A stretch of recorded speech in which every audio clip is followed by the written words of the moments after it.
இயேசுவின் நாமத்தினால் நான் உங்களை ஆசீர்வதிக்கிறேன்.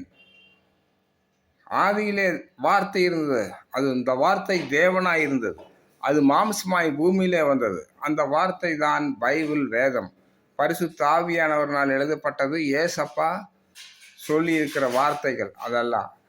அதனால் அந்த வார்த்தை தான் கடைபிடிக்க வேணும். அதுதான் நமக்கு ஒரு முன்மாதிரியாக இருக்கிறது. இந்த வசனத்தை வள்ளி புள்ளி மாறாமல் கடைபிடிப்பது யார்? உண்மையான சபை எது? நான் சொல்கிறேன், நீங்கள் தெரிஞ்சுக்குவீங்க. கவனமாக கேளுங்க பிரியமானவர்களே. உலகத்தை வெறுத்து ஜிப்பா போட்டு கொண்டிருப்பாங்க. அது ஒரு இது அதாவது வெறுப்பானது, மக்களுக்கெல்லாம் பிடிக்காது. அதே மாதிரி போலீஸ் பார்த்தீங்கன்னா, அவங்க ஒரு இன்ஸ்பெக்டராக இருக்கும்போது, ஒரு அதிகாரியாக இருக்கும்போது திருடனை பார்த்து பிடிப்பாங்க. இல்லை பிடிக்காம அவன் திருடிட்டு போகிறான்னு விடுவாங்களா? விடவே மாட்டாங்க. எப்படின்னாலும் அவங்க டியூட்டி கரெக்டாக செய்வாங்க. அதனால தான் போலீஸ் அதிகாரியாக அவங்க வச்சிருக்கிறாங்க.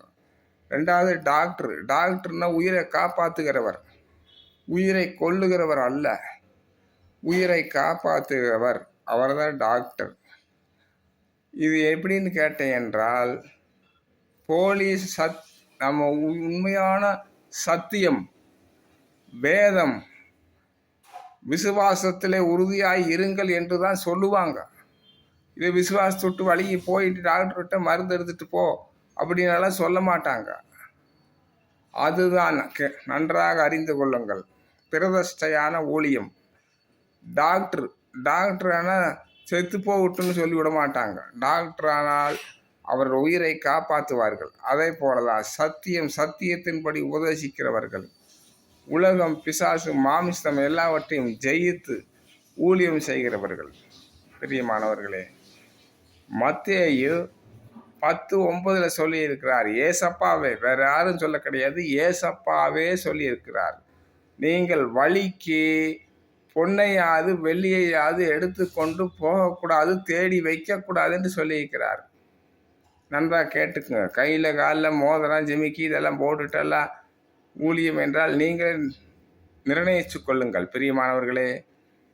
அதே போல பேதுரு அப்போஸ்தலன் சொல்லியிருக்கிறார். சபையை நிறுவினவர் சொல்லியிருக்கிறார். என்ன சொல்லியிருக்கிறார்?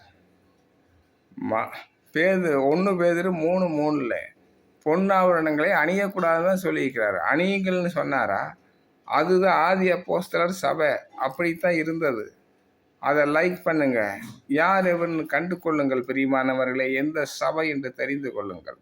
ஒரு உண்மையான ஊழியர் விசுவாசத்தில் இரு என்று தான் சொல்லுவார்.